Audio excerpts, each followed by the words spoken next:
Le chiffre du jour, 280 millions, c'est le nombre de cartes eSIM qui seront activées dans le monde à la fin de la décennie contre 70 millions aujourd'hui. On en parle avec Anne-Carole Keun. Bonjour. Bonjour. Vous êtes la fondatrice de Collect, ça s'écrit avec un K et un seul T. D'abord, une petite explication technique. La eSIM, c'est ce qui va progressivement remplacer la toute petite carte à puce dans nos smartphones pour avoir accès au réseau d'un opérateur. C'est une carte SIM virtuelle et leur nombre donc va être multiplié par 4 d'ici 2030. Qu'est-ce que ça va changer concrètement ? Alors ça va changer beaucoup de choses pour le consommateur parce que ça redéfinit complètement la distribution. Avant, vous deviez avoir ce petit bout de plastique à insérer dans votre téléphone, donc vous deviez aller en boutique locale ou à attendre de recevoir cette SIM chez vous. Maintenant, toutes les frontières sont levées. Vous pouvez activer en quelques minutes un forfait qui vous donne accès à Internet dans 190 pays. C'est une simple évolution technique ou est-ce qu'on peut parler vraiment de révolution ? Je pense qu'on peut parler de révolution. C'est vraiment une lame de fond technologique.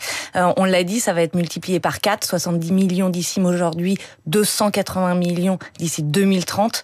C'est un nouveau standard qui est en train de se mettre en place. Est-ce que c'est une menace pour les opérateurs télécoms historiques avec des clients qui forcément, s'ils peuvent passer d'un réseau à l'autre plus facilement, seront plus infidèles ? C'est une très bonne question. Ça va offrir beaucoup plus de liberté aux consommateurs puisqu'en effet, en 2 minutes, il peut avoir accès à d'autres réseaux très très facilement. Et ça ouvre la question de la fidélité également chez les opérateurs. Aujourd'hui, on peut voir que certains opérateurs facturent 10 € le passage de la SIM vers l'eSIM, alors que pour les nouveaux clients, cela est gratuit. Donc ça ouvre la question de la définition de la fidélité chez les opérateurs. Alors ça va notamment changer la donne pour les clients qui voyagent à l'étranger, puisqu'ils pourront naviguer sur d'autres réseaux à l'étranger, moins cher évidemment que les tarifs de roaming de leur opérateur. Exactement. Aujourd'hui, on a quand même 70% des gens qui restent en mode avion de peur d'être facturés par leur opérateur.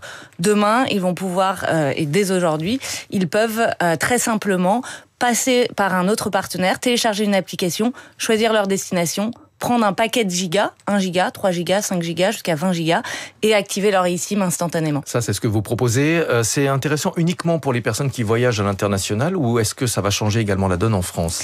Alors, c'est une très bonne question. Ça va devenir vraiment l'opérateur backup pour l'ensemble des Français et des gens dans le monde, des voyageurs, puisque vous pouvez aussi également utiliser par exemple Collect, en l'occurrence en France, qui vous donne accès à plusieurs réseaux.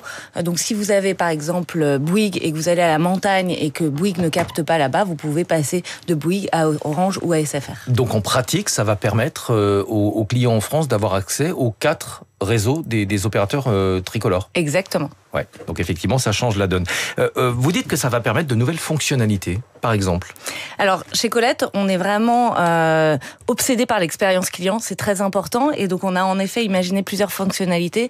Une fonctionnalité que je peux citer est la capacité de réutiliser la data non utilisée pour un prochain voyage. Donc, vous avez acheté un volume de data trop important parce que vous ne saviez pas exactement combien vous alliez consommer. Il vous reste 3 gigas, vous allez le convertir dans un portefeuille électronique pour le réutiliser dans une prochaine destination. Est-ce que c'est pas trop compliqué pour les personnes qui ne sont pas forcément des accros de technologie, des geeks? Prenez par exemple David Abiker. Est-ce qu'il va s'y retrouver s'il doit insérer, même pas insérer, s'il doit flasher un QR code pour mettre une carte eSIM dans son téléphone à cadran? C'est la force de Collect. Vraiment, on a imaginé l'application pour les 99% de gens qui ne connaissent pas les eSIM, qui se disent pas forcément à l'aise avec la technologie. Oui. Et aujourd'hui, dans l'application, vous pouvez retrouver des tutoriels qui vont vraiment vous guider pas à pas. Donc, je vous assure que de 7 à 77 ans, voire plus, tout le monde peut être très à l'aise avec cette technologie. Merci beaucoup, Anne-Carole Keun, d'être venue ce matin, fondatrice de Collect. David, vous avez noté ? Je vous prêterai mon bebop. David Abiker, vous allez retrouver dans un instant pour la matinale de Radio Classique jusqu'à 9h. Il est